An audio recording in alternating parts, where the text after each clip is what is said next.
세상의 헛된 신을 버리고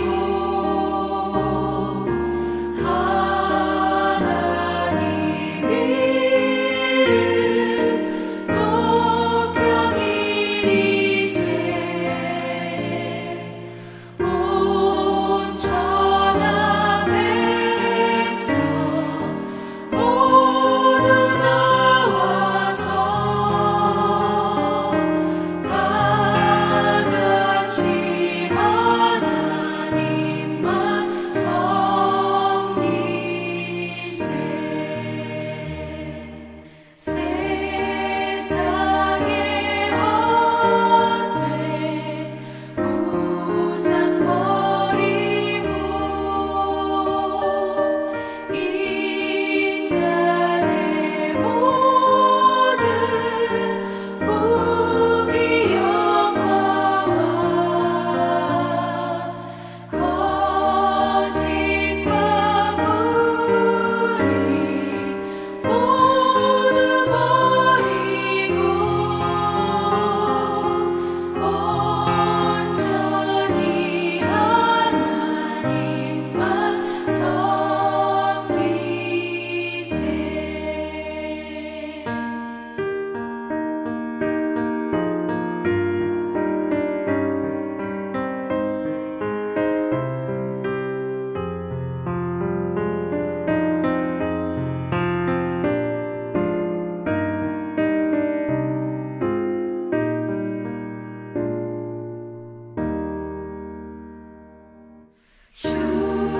주님의 백성 서로 헤아려 시기와 미움 아주 버리고 하나님만을 홀로 섬기는 천국을 어서 이뤄 주소서. 아멘.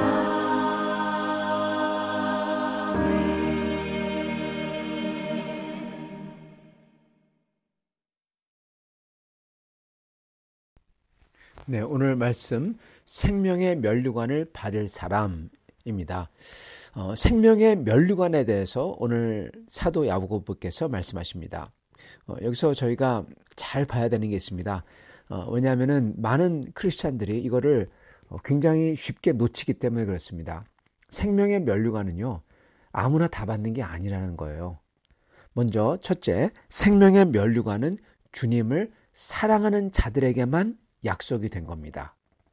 12절, 시험을 참는 자는 복이 있나니 이는 시련을 견디어낸 자가 주께서 자기를 사랑하는 자들에게 약속하신 생명의 면류관을 얻을 거기 때문이라. 네. 주님께서 자기를 사랑하는 자들에게 약속했다고 그래요. 네. 주님을 믿는다고 말하는 자에게 약속이 됐다, 그렇게 말하지 않습니다. 주님을 사랑하는 자에게 약속됐다고 하십니다. 이 차이, 주님을 믿는다고 말하는 사람과 주님을 사랑하는 사람, 거기에는 큰 차이가 있습니다. 이 차이에 대해서 우리 예수님께서 마태복음 7장에 분명히 말씀해 주셨어요. 바로 거짓 선지자에 대해서 말씀해 주셨죠. 주님을 믿는다고 말하지만, 주님을 섬긴다고 말하지만, 심지어 말씀을 전하기도 하고 성령의 은사를 가져서 기적을 행했지만 그러한 사람들은 주님을 사랑한 자들이 아니라 하십니다. 누가 주님을 사랑했느냐? 주님을 정말 믿어서 순종한 사람들. 어떻게 순종하냐? 공의를 지키고 이웃에게 나눠주고 불쌍한 이들을 돌본 사람들. 네. 이런 사람들이 주님을 사랑한 사람이라고 주께서 분명히 마태복음 7장에 말씀하십니다. 이 나무를 보면은 가시나무는 그냥 가시나무 같아요. 그러나 이 아름다운 과일, 실과를 맺는 나무들은 실과를 맺어요. 그렇게 차이가 난다. 그렇게 말씀하시죠. 주님을 믿는다는 것은 주님을 사랑한다는 겁니다. 그래서 나는 주님을 믿는데 믿기만 하면 천국 가지 않아요. 사람이 그렇게 얘기하는데 믿으면은 주님을 사랑해요. 주님을 믿는다. 나는 주님을 믿습니다. 그거는 이코르 나는 주님을 사랑한다. 그 말이에요. 주님을 사랑하지 않으면서 나는 주님을 믿어요. 그거는 거짓말이라는 겁니다. 여러분, 주님을 믿는다는 게 주님을 사랑한다는 게 어디 성경에 나옵니까? 누가 그럽니다. 여러분 시편 18장 봐보세요. 다윗이 시편 18장 1절에 고백하지 않습니까? 나의 힘이 되신 주님, 내가 주님을 사랑하옵나이다. 그렇게 고백을 해요. 그게 주님을 믿는 겁니다. 다윗은 정말 주님을 믿은 사람입니다. 성경에서 정말 다윗만큼 그 고생을 하며 그 어려운 순간순간마다 하나님을 믿고 의지하고 주님께 나가 간절히 기도하고 그리고 자기의 죄가 들통나가지고 그 큰 죄, 그 모든 사람들 앞에서 왕이잖아요, 여러분. 왕. 모든 사람들 앞에서 그 왕의 권위가 체면이 땅바닥에 완전히 떨어졌는데 그때 자기가 모든 사람들 앞에서 회개를 합니다. 정말 다윗은 주님을 믿은 사람이고 의지한 사람이고 그리고 주님을 사랑한 사람입니다. 그런 게 주님을 믿는 겁니다. 그게 주님을 사랑하는 거고요. 그거는 인생 모든 것에서 주님을 믿고 의지해서 주님의 길로만 걷는 거예요. 순종하는 겁니다. 그래서 다윗은 그 오랜 기간 동안 10여 년, 어쩌면 20년의 기간 동안 사울을 도망다니면서 주님을 믿고 그때마다 주님을 믿고 의지하고 그리고 사울을 죽일 수 있는 기회가 딱 있었는데 부하들이 사울을 죽이라고 그러는데 다윗은 하나님이 기름 부은 종, 하나님이 기름 부었기 때문에 내가 결코 그 뜻을 거슬려서 내 손으로 할 수 없다. 하나님이 하셔야 된다. 여러분, 하나님을 이게 믿는 겁니다. 다른 게 믿는 게 아니에요. 자기가 할 수 있는데 자기의 길을 취하지 아니하고 하나님의 길로만 가겠다. 자기가 죽을 수도 있잖아요. 모든 사람들이 자기를 실망하고 떠날 수도 있잖아요. 근데도 어떡합니까? 나는 하나님의 길로만 가겠다. 이게 하나님을 믿는 거고 이게 하나님을 사랑하는 겁니다. 여러분, 이렇게 주님을 사랑하는 사람들에게만 주님께서 영광의 면류관, 영생의 면류관을 주신대요. 여러분, 이거 저희가 잘 봐야 됩니다. 많은 사람들은 믿음을 싸구려 믿음으로 인식해요. 주님 믿습니다. 말만 하면 되는 줄 알아요. 이거에 대해서 유명한 신학자 디트릭 본허퍼라는 사람이 책을 썼어요. 그 책 이름이 값비싼 은혜입니다. 영어로는 costly grace, 값비싼 은혜. 본허퍼는 그 독일 나치들이 독일을 다스릴 때 그때 있었던 목사님입니다. 그러다가 그 독일 나치에 의해서 처형을 당하죠. 나중에는. 그때 수많은 크리스찬들이 나치를 따를 때 그 버너스 목사님이 외쳤던 게, 책을 썼던 게, 하나님의 은혜는, 우리 주 예수님의 은혜는 값비싼 은혜다. 하나님의 아들의 보혈을 흘렸잖아요. 제일 값비싼 거잖아요. 그 값비싼 은혜를 받았다면은 우리가 받은 은혜는 아주 값비싼 은혜이기 때문에 그 값비싼 은혜대로 우리가 살고 행동해야 된다라는 것입니다. 즉 사람들은 싸구려 은혜, 그냥 예수 믿어요 그러면은 구원받는다. 그 싸구려 은혜입니다. 그렇게 생각한다는 건데 성경의 은혜는 그게 아니라는 거예요. 성경의 은혜는 가장 값비싼 하나님의 아들의 보혈, 그 은혜고, 그러므로 그 값비싼 은혜를 받은 사람들은 그렇게 값비싸게 행동한다는 겁니다. 그래서 많은 사람들은 예수를 믿어요 말하기만 하면 천국 간다고 생각하는데 그거 아니라는 거예요. 속임 당하지 말라는 겁니다. 사도 야고보가 딱 그걸 말씀하시고 계시는 거예요.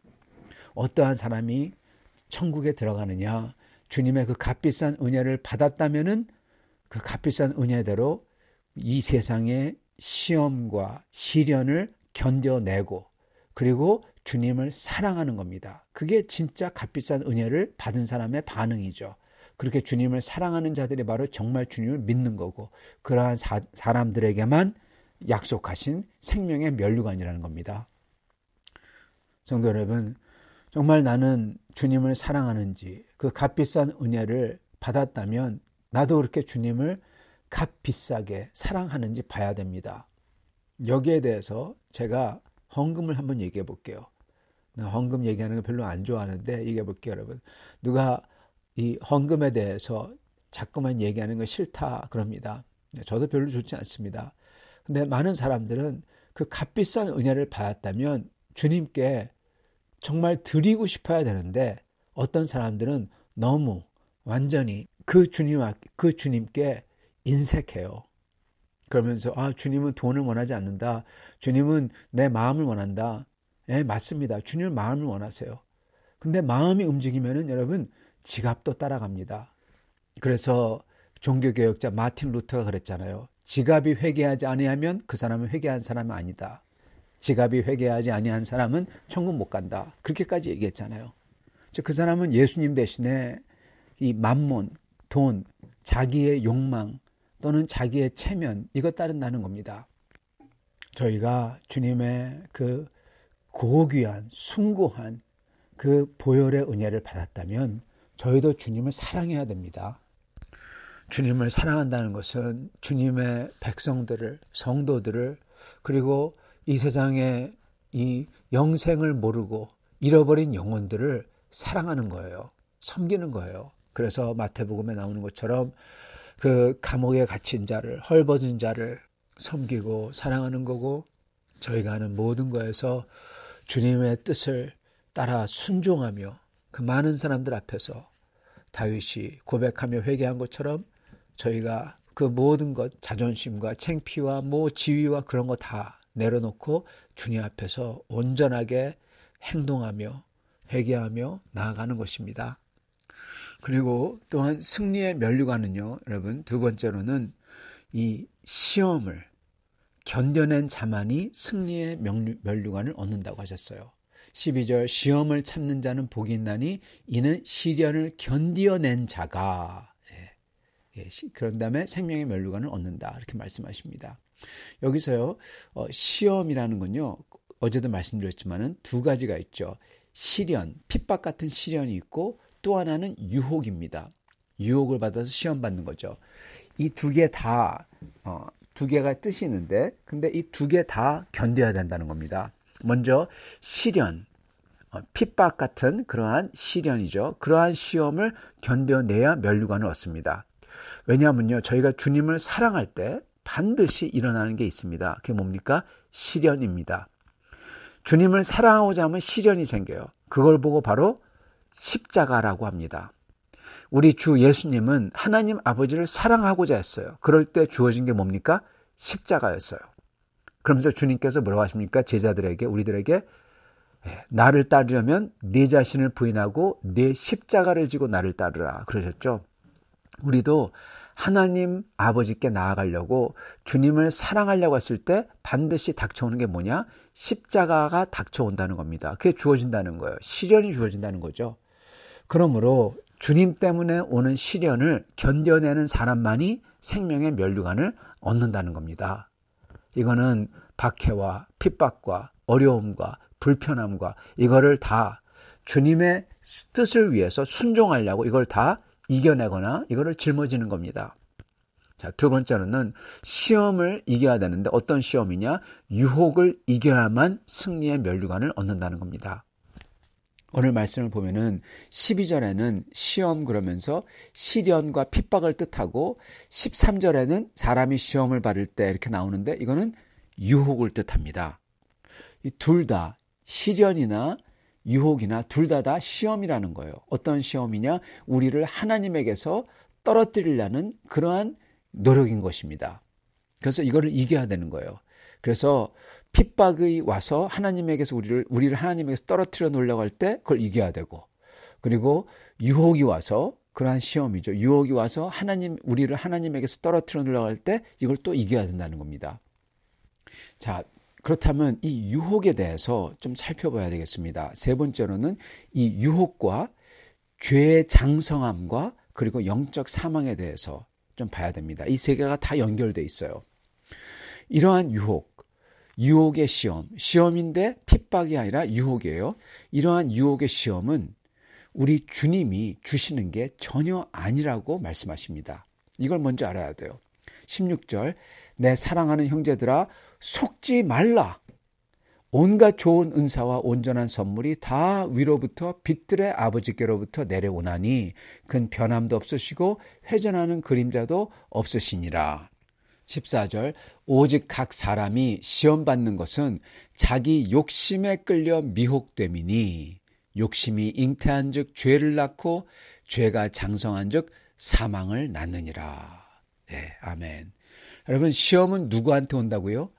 네, 자기 욕심에 끌려서 온다는 겁니다. 하나님이 주시는 게 아니라는 겁니다. 그래서 내 사랑하는 형제들아 속지 말라. 하나님은 그거 안 준다는 거죠. 온갖 좋은 은사와 온전한 선물이 빛들의 아버지로부터 온다. 하나님 아버지는 이러한 좋은 것만 주시지 시험을 하나님이 주시지 않는다는 겁니다. 13절 사람이 시험 받을 때 내가 하나님께 시험 받는다 하지 말지니 하나님은 악에서 시험을 받지도 아니하고 친히 아무도 시험하지 아니하시느니라. 사단 마귀는 우리를 속이려고 그래요. 이러한 어려움을 하나님이 주셨다. 이러한 괴로움을 하나님이 줬다. 이런 유혹을 하나님이 줬다. 그렇게 속이려고 합니다. 왜 그렇게 사도 바드로가 말씀하는 거는 사도 야고보가 말씀하는 거는 왜 그렇게 하나님하고 나쁜 것과 유혹을 같이 갖다 붙이냐는 겁니다. 예, 속지 말라 그러십니다. 하나님은 그런 거 하시는 분이 아니라는 거예요. 하나님은 빛의 아버지로서 오직 가장 좋은 것을 주시는 우리의 아버지라는 겁니다. 그래서 이 하나님의 선하심과 거룩하심은 절대 변하지 않고 항상 가장 좋은 것을 주신다라는 거예요. 그래서 첫 번째는 그거 속지 말라는 거예요. 거기부터 속아 넘어갈 때 이제 사람들은 하나님에게 원망을 하게 되죠. 그러면서 자기 자신을 합리화합니다. 그거 속지 말라. 처음부터 첫 번째 스텝인 하나님 아버지가 주시지 않는다. 유혹을. 그러면 그 유혹은 어디서 오느냐? 바로 내가 스스로 유혹을 만든다는 겁니다. 유혹의 시험은 내가 그 유혹에 관한 게 좋은 거예요, 여러분. 내 욕망인 거예요. 내가 좋은 거예요. 그래서 그게 나에게 저절로 유혹으로 다가오는 거예요. 똑같은 게 있는데 어떤 사람에게는 유혹으로 안 다가올 수가 있어요. 근데 내 마음속에 이미 그런 것을 좋아하는 그 악한 게 그 씨앗이 들어있기 때문에 그 밖에 있는 걸 딱 보자마자 그게 내게 유혹으로 다가오는 겁니다. 내가 스스로 내 자신을 유혹하는 거죠. 어떻게 보면요. 그때 내가 내 자신을 그 유혹으로 계속 몰아갈 수도 있고요. 그 욕망을 계속 부추길 수가 있고 아니면 거기서 딱 끊어버리고 이길 수가 있다는 겁니다. 근데 유혹으로 몰아간다. 왜 그럴까? 왜냐하면 바로 내 욕심, 욕망 때문이라 그러십니다. 14절 오직 각 사람이 시험을 받는 것은 자기 욕심에 끌려 미혹됨이니 자기 욕심에 이끌린다는 겁니다. 근데 문제는 이렇게 자기의 욕심과 욕망에 이끌려서 그거를 따라간다면 어떻게 되느냐 이겁니다. 어떻게 욕망과 욕심에 이끌립니까? 부자가 되는 거에 이끌려요. 그래서 그것 때문에 거짓을 하고 속임수를 합니다. 그래서 주님의 도를 버리죠. 또는 자기 체면과 자존심 때문에 거짓과 속임수를 계속하고 주님의 도를 버려버립니다. 떠납니다. 그게 바로 자기 욕심에 이끌려 미혹되는 거죠. 그게 반복되거나 아니면은 그걸 회개하지 않고 계속 붙들고 있을 때, 지속할 때 여러분 어떠한 일이 일어나느냐? 결과적으로는 영원한 죽음입니다. 근데 먼저 그렇게 계속 붙들고 있을 때 어떠한 일이 일어나냐? 15절 욕심이 잉태한 즉 죄를 낳고 죄가 장성한 즉 사망을 낳느니라. 먼저 어떠한 일이 일어나냐? 우리의 욕심을 계속 회개하지 않고 붙들고 있을 때 또는 반복할 때 먼저 이 욕망이 우리 속에서 새끼를 친다는 겁니다. 잉태한다. 근데 그 잉태된 새끼는 뭐냐? 죄라는 거예요. 욕심이 죄를 잉태한다는 겁니다. 우리의 체면에, 자존심에, 시기심에, 미움에 또는 부자가 되는 것 때문에 이런 것에 눈이 멀어서 주님의 도를 어기고 완전히 발로 밟으면서 뒤로 돌이켜가지고 못 본 척하면서 고집스럽게 계속 그 죄 속에서 지속할 때 이게 하나님 앞에서 큰 죄라는 겁니다. 예, 죄를 잉태했죠. 그죠? 예, 죄를 잉태한 겁니다. 이게 바로. 빨리 여기서 돌이켜서 주님 앞에서 자백하며 회개하며 나와야지 이 잉태된 죄가 없어집니다. 그래서 하나님 앞에서 끊어지지 않고 그때 해결이 되는 거죠. 이게 바로 회개고 이게 바로 죄의 씻김이고 잉태된 죄가 끊어져가지고 없어지는 겁니다. 주님을 믿는다고 말은 하지만 교회는 나오지만 예배는 드리지만 기도는 하지만 그러면서 계속 고집스럽게 주님 앞에서 죄를 붙들고 있는다. 이게 뭡니까 여러분? 이러한 사람은 주님의 그 고귀한 보혈의 희생을 우습게 여기는 사람인 겁니다. 정말 귀하게 여기면요. 주님을 사랑한다면요. 울면서 다윗처럼 주님 앞에 나와야지. 근데 그걸 주님의 보혈의 희생을 고귀하다고 찬양은 하고 말은 하고 고백을 하고 입은 막 그렇게 얘기를 하지만은 교회는 나오면서 예배는 들으면 기도는 한다고 하지만은 그러면서 계속 고집스럽게 은근하게 손으로 꽉 붙들고 있어요. 예, 죄를 붙들고 있어요. 자백도 안 해요. 회개도 안 해요. 계속 그걸 반복해서 죄요. 그 사람은 거짓말하고 있는 겁니다. 주님의 그 고귀한 희생을 그 사람은 우습게 여기는 거예요. 업신여기는 거예요. 즉 이런 사람은 이 죄를 잉태했을 뿐만 아니라 자기는 모르지만 이 죄가 점점점 커지고 있어요. 장성하고 있는 겁니다. 그러면 어느 순간 이 큰 죄를 가진 이는 예수 그리스도를 믿는다고 말을 하더라도 어쨌든 간에 이 죄로서 성령을 덮어 씌우고 있는 겁니다. 즉 성령을 소멸하는 행위를 하고 있는 겁니다. 그렇죠? 맞죠? 성령을 소멸하고 있잖아요. 예. 더 이상 성령이 안 느껴지고 더 이상 성령이 그를 어떻게 할 수가 없는 겁니다. 성령을 소멸한다. 죄로 성령을 덮어 씌운다. 뭐라고 부르든 간에 결과적으로는 이거는 여러분 영적 사망인 겁니다. 욕심이 잉태한 즉 죄를 낳고 죄가 장성한 즉 사망을 낳느니라. 즉 영영이 죽는 겁니다. 누구는 그럽니다. 아니 그래도 주님을 믿으면 이런 죄도 씻기지 않느냐. 네. 여기에 대한 답은요. 제가 주는 게 아니라 이미 주님이 주셨어요. 여러분 예수 그리스도를 믿는다면은 주님을 믿기 때문에 그 믿음이 성령이 우리로 하여금 회개하게 해요. 그죠? 예. 슬프게 하고 다윗처럼 시편 18편에 나오는 다윗 또는 다윗처럼 슬프게 하고 그리고 회개하게 만듭니다. 예수 그리스도를 믿으면요. 예. 성령이 그렇게 만들어요. 왜냐하면 우리 자신도 주님을 슬프게 하는 게 싫기 때문에 그게 그 자체가 우리에게 슬프기 때문에 회개하죠. 이게 바로 예수 그리스도의 보혈의 능력입니다. 딴 게 보혈의 능력이 아니라 주님께 돌이키게 하는 능력, 죄를 회개하는 능력이 바로 보혈의 능력이에요. 그렇게 죄를 회개하는 자마다 깨끗하게 해주세요. 그게 보혈의 능력이죠. 근데 예수 그리스도를 믿고 주님의 보혈로 씻겼다고 하는데도 이렇게 잉태한 죄를 계속 꽉 붙들고 있고 회개치 않고 계속 꼭 붙들고 있고 계속 반복하고 그런다는 것은 주님의 십자가의 보혈을 업신여기는 사람인 겁니다. 그 십자가 위에서 그 슬픈 고귀한 하나님의 아들의 죽으심을 보면서 이를 가슴에 받아들였다면 그 고귀한 희생을 업신여길 수가 없어요, 여러분. 자기를 그렇게 사랑하는 하나님을 업신여길 수가 없다는 거예요, 여러분. 시편을 봐보세요. 시편 18장에 나왔던 그 1절 다윗의 고백을 보면서 나머지를 쭉 읽어보세요. 다윗이 뭐라고 하나? 자기를 그렇게 사랑해 주시고 자기를 어려울 때마다 그 웅덩이에서 끄집어내 주시고 반석 위에 세워주신 하나님, 그 하나님께 자기가 온 힘을 다해서 찬양과 감사를 드리겠다는 거예요. 영광을 돌려드리겠다는 거예요. 왜요? 너무나 고맙기 때문에.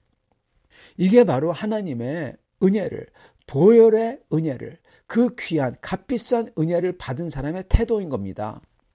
그런 사람은 죄를 은근하게 꼭 붙들면서 회개치 않고 꼭 붙들면서 주님을 사랑합니다 이렇게 말할 수가 없어요. 그러나 눈치 보면서 어디에 붙을까 그런 사람 베른허퍼 목사님이 말씀하신 것처럼 그 사람은 값비싼 은혜를 받은 게 아니라 싸구려 은혜를 받은 사람, 진짜 예수가 아닌 딴 걸 갖다 믿는 사람이고, 회개치 않고 계속 죄를 붙들고 있는 자는 주님의 희생을 업신여기며 우습게 여기는 사람이고, 이러한 자들은 주님을 믿는 사람이 아닌 겁니다.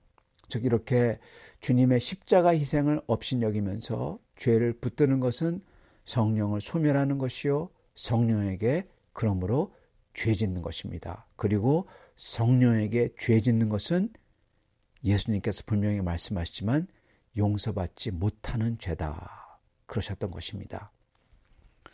사랑하는 성도 여러분, 저희는 그렇기 때문에 생명의 면류관을 받는 사람이라면 오직 주님을 사랑해야 되고, 저희에게 닥치는 시련과 또한 유혹을 저희가 이겨내야 되는 것입니다. 그러기 위해서 항상 주님 앞에서 나를 향한 그 십자가의 그 숭고하고 고귀한 값비싼 우리 예수님의 그 희생을 바라보며 그 앞에서 내 자신이 무너지며 다윗처럼 자기의 모든 것을 다 드리며 사랑하며 주님을 사랑했다고 계속 다짐하여 주님께 순종하는 사람이 되어야 되는 것입니다. 그랬을 때 저희가 생명의 면류관을 얻을 줄 믿습니다. 이렇게 값비싼 은혜를 받아 생명의 면류관을 얻으시는 성도님들 다 될 수 있기를 축원합니다. 같이 기도하겠습니다. 주님, 주님의 그 고귀한 은혜, 그 숭고한 사랑, 십자가에서 나를 위해서 그 물과 피를, 철철 흘리는 피를 흘려주시고 몸이 찢기시고 나를 위해서 가시면류관을 쓰시며 그 모든 모욕을 받으신 그 하나님의 아들의 그 사랑을, 그 은혜를 저희가 바라보게 하여 주시옵소서. 그래서 저희도 그 값비싼 은혜를 받은 자들처럼 주님을 온 힘을 다해서 사랑하며 이 세상의 유혹과 핍박을 다 견뎌내며 그리고 하나님의 백성처럼 주님을 섬기며 이웃과 성도들을 나눠주며 섬기며 입히며 먹이며 섬기는 그러한 사람들 다 되도록 축복하여 주옵소서. 그리하여 언젠가 주님 옆에서 그 영원한 생명의 면류관을 쓸 수 있게 축복하여 주옵소서. 예수 그리스도 받들어 기도드리옵나이다. 아멘.